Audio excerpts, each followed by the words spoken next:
离开金三角特区，我们即将前往老挝旅行的第二站千年古城琅勃拉邦。和充满危险与紧张气氛的金三角截然不同，从通往琅勃拉邦15个小时漫长难熬的过夜大巴开始，我们的旅行突然慢下来了。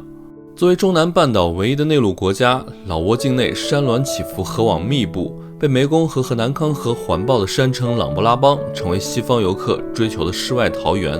近几年，随着中老高铁的开通，不少中国人也遍布这里的大街小巷。自然原始的光溪瀑布，风雨无阻的清晨布施，东南亚传统与法式风情的完美混搭，这是属于琅勃拉邦的独特魅力。下面跟着狒狒文涛一起开始琅勃拉邦之旅吧。我们现在已经到达了会晒的巴士站，那接下来我们就要去往老挝的琅勃拉邦了。这里就是会晒的汽车站了，这个站倒不是很大，但是发往老挝全国的车都有。这大巴就是我们等一会儿要坐的。我们的车快要发车了，这会儿先把行李拿过来。我们俩已经上车了，给大家看一下我们的床铺啊。这就是我们今晚要和其他不认识的3个人挤的这个大通铺，枕头都已经包浆了，还有这个被子也已经包浆了，不知道几万个人睡过。前面就是我们之前在越南做过的这种2个人一个铺的这种。其实我在想啊，如果我们后面的这个区域就我们2个人，那就太爽了。这块看着应该有1.5米，然后这个长度是2米多，是的，这就太爽了，一张大床的。但现在要挤下来5个人，所以还是挺难受的。5个人咋睡？侧着都不够我睡，我的脚都出去了。大家看看我这个视角，太绝了！我是皇帝位，感觉左边再躺2个美女。5个室友已经到齐了，有一个老挝这边的小伙，还有2个这个老挝这边的大姐。这个大姐把包放在这边，感觉要跟我保持一定的距离。但我跟我旁边的帅哥几乎没有距离。对，我现在左右2个帅哥。旁边那个位置感觉也不舒服。这种车就没有舒服的位置，没有舒服的位置。车里面这个气味有一些浓郁啊。酸爽，这么热的天，感觉大家都发酵了那种。我们长达13个小时的由会晒到琅勃拉邦的梦幻大巴之旅正式开始了。太梦幻了，太梦幻了！我现在都不敢呼吸，汗臭味、狐臭味、脚臭味，笑死了！还有人吃过大蒜的这个味道，生活比个夜。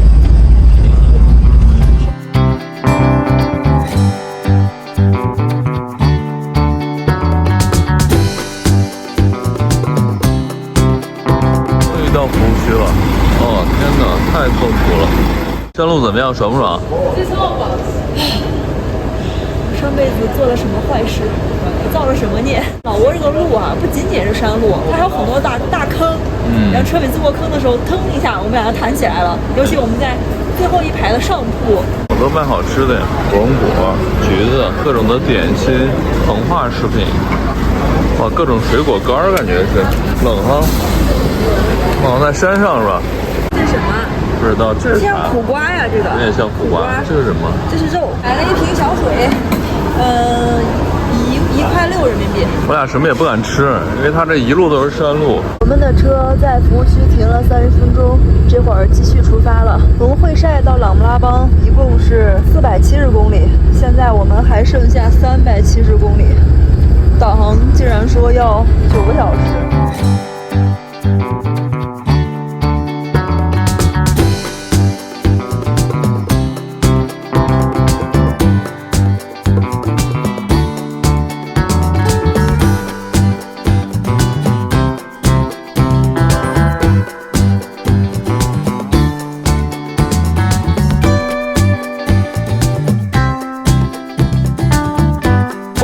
终于到琅勃拉邦的汽车站了，我的天哪！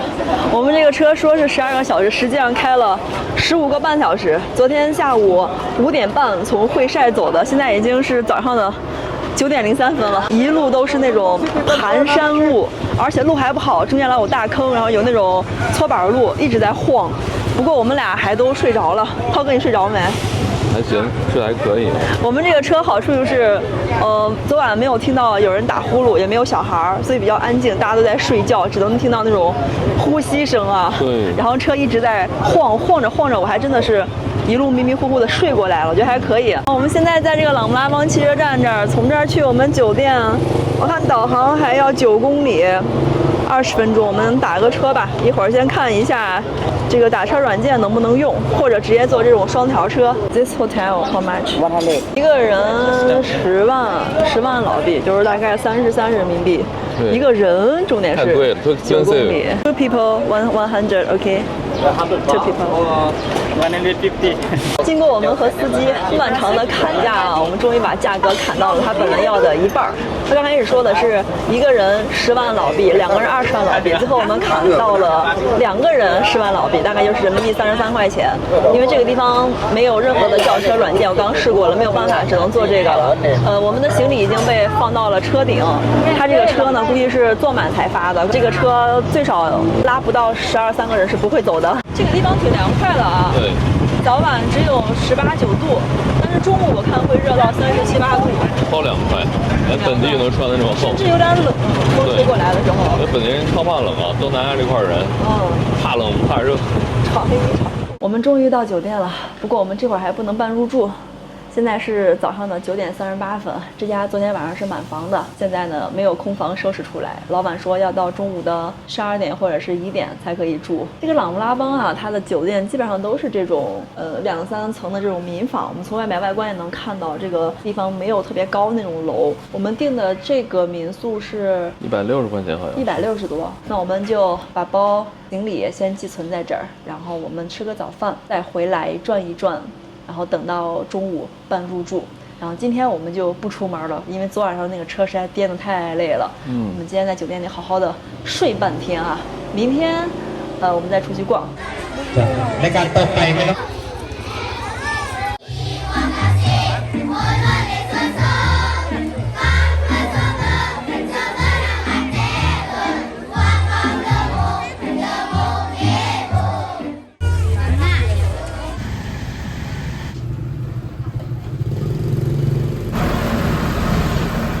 我们现在准备出发，前往琅勃拉邦这里最著名的一个景点，叫做光溪瀑布。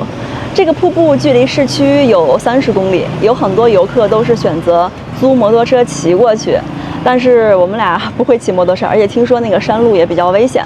我们是在酒店前台这儿订了一个迷你的小巴士，这个巴士听说能坐15个人啊，每个人呢是来回10万老币，也就是33、34人民币。我觉得这个还挺划算的哈，毕竟来回有60公里呢，只需要30多人民币，还不错的。这个车是11点半来接我们，现在已经11点35了，但他一直没到。这个是我们昨天订的这个巴士的给我们的一个小票，我们在这个酒店门口等着吧，应该就是类似于那样的一辆车。哦，我们的车来了，哇，小心好多车！琅勃拉邦这里在修路，到处都是这个沥青，对，沥青坑，不小心就踩一脚。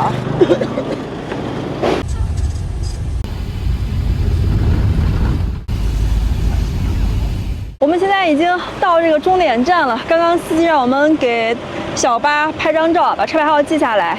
现在是12点40，然后下午3点整还是坐他同样的车回琅勃拉邦。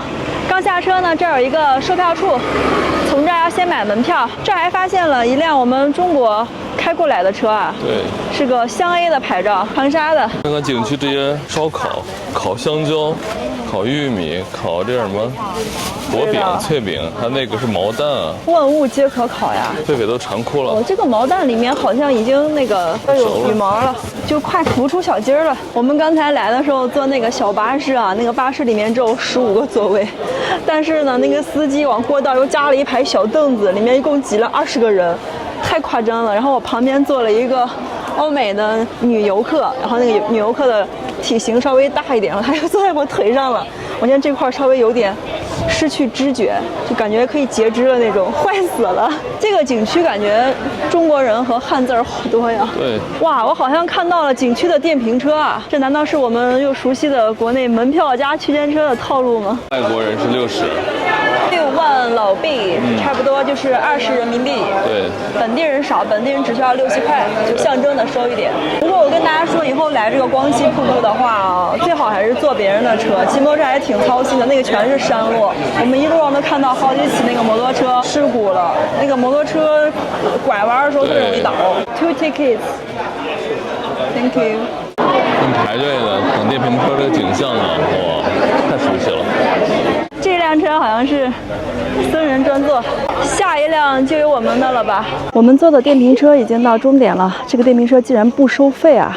那这景区还挺良心的，外国人每个人差不多20块人民币的门票，进来就可以免费坐。芒果甜好吃，西瓜。哇，谢谢！这小姑娘竟然会中文。小菠萝甜冰冰好吃，要一袋吗？不用啦，谢谢。我这个小妹妹说话好甜，竟然都会中文。我们下了电瓶车，这边才到检票口。这里检票。Thank you。我先看一下啊，这个景区我完全没有做攻略，还不知道怎么玩。但是狒狒是强烈想要来，因为它太有名了。琅勃拉邦这里最有名的就是一个清晨布施，一个就是光熙瀑布了，再一个就是中老高铁。这是我们来到老挝最想体验的3个事儿了。看一下，我们现在在这儿 ，You are here， 然后这样子走。对，瀑布应该就在那一片了。4那一块。看，这么大一个湖，从顶上这样泻下来。对，这个瀑布听说很壮观的，它这个落差达到了100多米，到了这个雨季的时候就更大了，更壮观了。反正跟大家走吧，就这条土路。我们现在已经到了光熙瀑布的第一个游泳点，很多人都把这儿称为天然游泳池啊。果然，你看这水清澈见底的，只是上面飘了一些落叶而已。然后大家看这个水的颜色，有没有一种九寨沟的感觉呢？之前就有很多的游客还有旅行杂志都把光熙瀑布这里称为老挝版的九寨沟。其实我们现在站在现场看过去啊，是有那么点意思啊。哇，这水里还有小鱼啊，山上其实还挺凉快的。今天琅勃拉邦市区已经有37度了，山上感觉起码低了10度。是的，但是刚才我们在树林里面走的时候没那么凉快，到水边哗一下就凉下来了。往上走了一点，我们到第2个游泳点了，这就厉害了。感觉在中国走到那个山里面一个小河边了，好多叔叔阿姨准备几个小菜，喝几瓶啤酒。坦白说，和国内众多绝美风光相比，光熙瀑布的景致并不那么惊艳，甚至有些乏善可陈，但胜在足够的原始和野趣。这里大概是全世界人最多的天然泳池，不同国家的俊男美女在这里惊艳一跳，返璞归真，回归自然。现在正在进行的是光熙瀑布国际跳水锦标赛，现在是老挝选手。哇，我们中国选手来了。哎呦，这大哥太搞笑了，先把鼻子给捏住，怕呛水。这边游客啊，好多那个亚洲面孔的，除了这个中国是最多的这个客源地，然后很多来自于邻国，像越南、泰国啊，还挺多。哇！我们走了大概10分钟，终于到了主瀑布这里了。最近没有怎么下雨啊，感觉这个瀑布的水量不是很大。前面还有一个木桥，那个应该是拍照的最佳机位，好多游客都挤在那儿了。其实我觉得下面看也挺好看的。我感觉从树下面过来那一刹那是最震撼的。这个瀑布跟我之前在照片上看的不太一样，那个照片是拍自于应该是7、8月水量最大的时候，就从最顶那个位置整个泻下来，有点像黄果树的那个样子。现在我们看的话呢，它瀑布更多的是一种秀美，比较温柔一点，没有之前那种一泻千里的壮阔感。对，再加上这种碧绿色的淡蓝色的水，看起来特别的柔情。这旅行团太厉害了，主打一个制服统一啊！在老挝琅勃拉邦，每日清晨的僧侣布施是这里特有的风景。琅勃拉邦庙宇众多，但庙里没有厨房，僧侣每天2顿饭都是化缘而来。每日清晨，成百上千名身穿橙色袈裟的僧人会排着队，背着钵，赤脚走在街上，沿途接受布施。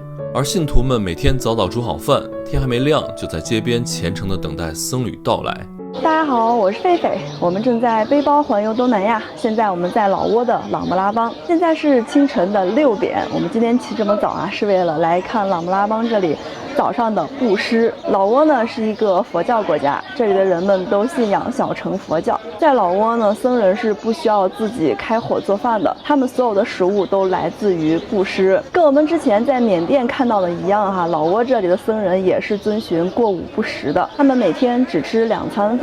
现在就是第1餐饭，在天亮之前就会吃掉。那第2餐饭呢，会在中午前大概10点、11点钟进行。这种清晨布施在老挝所有地方都可以看到，不仅仅是琅勃拉邦，只是这里的游客比较多，所以形成了比较大的这个规模名气也比较大一些。这会儿呢，才刚刚过6:05，今天没有车体量，不过人已经很多了。这个僧人呢，一会儿据说会从其中的某一个路口走出来。然后两侧呢，这个当地的居民以及很多游客都已经坐好了，大家都是在路边坐着小板凳，然后面前放的是小篮子，篮子里面就是今天需要布施用的这个食物。这个食物呢，可以自己提前去采购，也可以在现场有商贩在卖。我本来以为我们来的算早的，结果我们来的已经很晚了，这边全都已经占满位置，在等待着布施。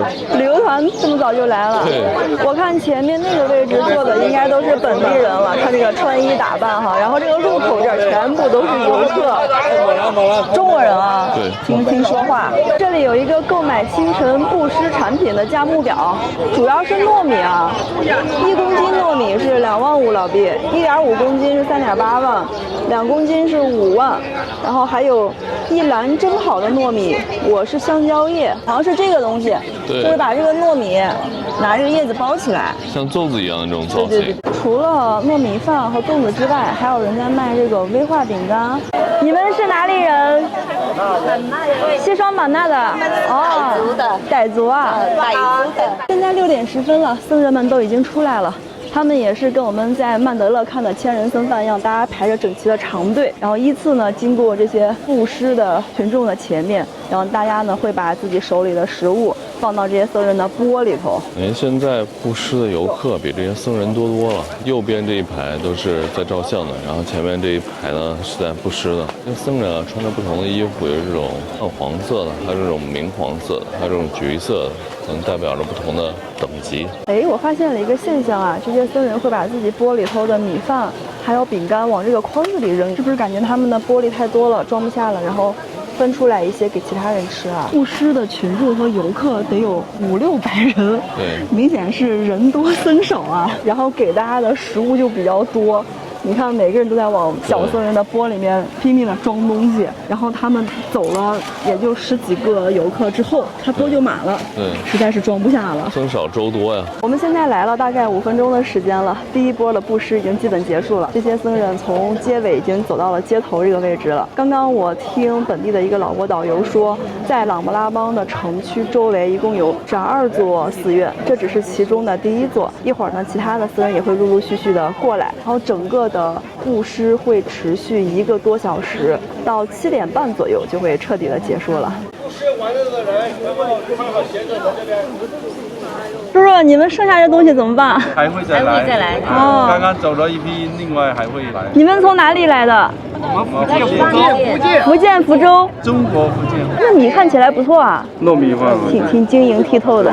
现在第2批僧人也来了，每个人都是戴着一次性的手套，拿出一小团放到这个钵里。这条布施路的边上有很多个这样子的筐子，这个筐子我看过一会儿就满了，满了之后就会有人把它清掉。然后这些僧人呢，他们稍微满一点就往出清一点。不过这条街走完会满好几次，因为游客实在是太多了。这个小僧人的钵里还有现金还有人布施这个现金的。现在是早上的6点40，这个布施基本上就结束了。这些游客们都走了，商家呢就出来把自己家的这个小篓子、小盆儿、板凳全部都收起来了。这些僧人们吃不完放到筐子里的饭我看很多都被本地人提回去了，有的老人，有的是小朋友。这小朋友和他的妈妈就把这个筐里东西都带回去了。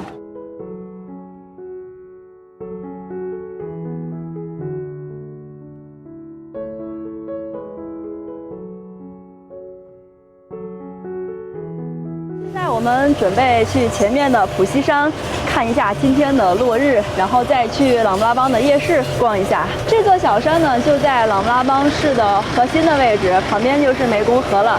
从山顶呢可以俯瞰到整个市区的全貌以及湄公河的风光。我们的酒店就在山下面一点点。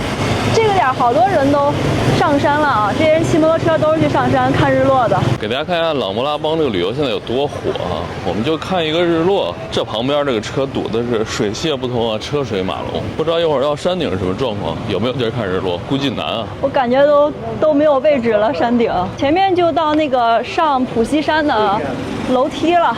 这里有一个旅游信息图。这个图里面，蓝色的就是河流，比较宽的这个就是湄公河，稍微窄一点的叫做南康河。我们在上面就可以看到2条河的交汇之处了。它是楼梯，我感觉我不太爬得上去。你加油，狒狒啊！加油加油！看日落啊，居然还要收费，一个人3万。我们其实已经爬了有3/4了吧，马上到顶了。然后它这儿有一个小的售票处，山顶说是有一个什么寺，然后这个门票是那个寺的钱。不过它这个寺跟看日落的观景台是在一起的，所以必须得买。我们爬了15分钟，终于到了普西山的山顶啊！这儿看日落的人还是很多的，里3层外3层的。不过今天天气不是太好，我们在山脚下的时候还能看到半空中是有火红的太阳的。等爬上来之后呢，太阳已经进了云了，连一点红霞都没有留下，运气不太好。不过呢，这边的风景还是很好的。下面这条大河就是湄公河，河上还有很多的游船啊。这个琅勃拉邦呢，就是一个这样在山水之间的小城，风光非常好。我们现在转到了这个山顶观景台的另外一侧，从这儿就可以看到这个小河了。小河叫做南康河，而且这边呢，其实可以看到大部分的琅勃拉邦的市区。从上面看，这个城市还是很漂亮的，这些房子啊都不高，2、3层，然后都在这种绿树掩映下。很多人都说琅勃拉邦就像以前没怎么开发的这个清迈，它这里各方面的商业配套不像清迈那么成熟，所以大家觉得这个开发的程度会低一些。但游客数是真的不少。从这儿扫视一下，这个城基本上8成就尽收我们眼底了。这个琅勃拉邦市呢，我从网上看的数据哈，它的人口就只有10万。琅勃拉邦其实是一个省，整个老挝有10几个省，琅勃拉邦省全省也就40万。对，然后这里是它的算是首府吧。很多游客都跟我们一样，今天是没有看到日落，还是挺遗憾的。然后我们看完日落之后啊，特别的饿，因为爬山实在是太消耗体力了。大家看啊，虽然没有多远，但是这个拔高特别的陡。对，挺陡的这儿。我们现在下山去琅勃拉邦的夜市去逛一圈，吃吃喝喝，犒劳一下自己的胃。这条路和我们刚上来的不是一条路，我们上来的是普西山的那头，我们现在走它另外一侧下去，就正好到了夜市了。果然啊，下山还是要快很多的。我们只走了5分钟，下面就是琅勃拉邦的夜市了。在这种夜市都特别流行这种特别漂亮的这种顶棚，一片一片的。它这个颜色还是相对单一了一些哈，没有西双版纳那个星光夜市漂亮。从山顶下来啊，感觉天已经快黑了。这儿其实工艺品特别的多，扇子啊，这种明信片呀、冰箱贴，然后这边还有一些当地的传统服装。这好像都是那个零钱包啊，不带拉链的是杯垫儿，这种带拉链的是放零钱的。老挝之前有一个王朝哈，也是老挝历史上第一个统一的封建王朝，就叫做澜沧王朝。澜沧这2个字呢，就指的是100万大象，所以在老挝啊，这个大象是特别多的。而之前的这个澜沧王朝，它的首都最早就是在琅勃拉邦这里的。逛夜市最重要的就是美食区了，我们现在终于找到了美食一条街。先来一杯饮料啊，看一下这鲜榨果汁多少钱？芒果2万就6块多。刚到夜市啊，特别的渴，特别的累，买一个芒果汁，给大家看看他们这个芒果汁，鲜榨的。这个夜市啊，到晚上就跟白天完全不一样，到处都是人，看里面这种小摊全都坐满了，你敢信？琅勃拉邦的这个美食区是分成2个片儿区的哈，一个是那边是一个小的美食广场，我们去里面转了一圈，其实本地的吃的不多，很多都是一些世界各地的吃，像我们中国的凉菜，还有广东的蒸饺什么的。然后我们现在来到这个比较窄的这条巷子里，看看有没有一些老挝本地的美食。Hello, this one, 20. Yes, only one. 我要一杯这个百香果的果汁尝一下，也是2万，跟涛哥买的那个一样，6块多。他们这边这个鲜榨果汁还挺便宜的，虽然说它这个价格没有在东南亚最低哈，但它那个杯子量挺大的，而且里面很浓稠。除了个别的2万5，剩下都是2万啊，全部都有。我刚把这儿的水果老厉害了，你能听懂中文？听懂的。你是在哪里学的？是在琅勃拉邦学的，是在学校学的。学校？对，我们的学校。你们学校还教中文啊？还有。你是在大学学的还是中学？高中的。高中？哦。你们高中的中文是必修课还是？对，必修课。来这儿旅游的中国人多吗？多的。多，越来越多。就哪个带走吗？对，小妹妹，这边是不是以前就高铁开通前游客会少很多？现在有高铁了，方便了，来，谢谢。是，果然啊，现在这边琅勃拉邦学中文的人越来越多了，因为中国游客越来越多了嘛。我们看这夜市啊，不光有这种水果了，还有这种特别新鲜的这种肉食。这是鸡吗？这个是鸡，对，走地鸡。各种内脏下水，啊，这好像是什么猪啊？应该是猪排，可能是。这边还有一些好像是自助餐。这菜感觉好清淡啊！你看，有没有想吃的？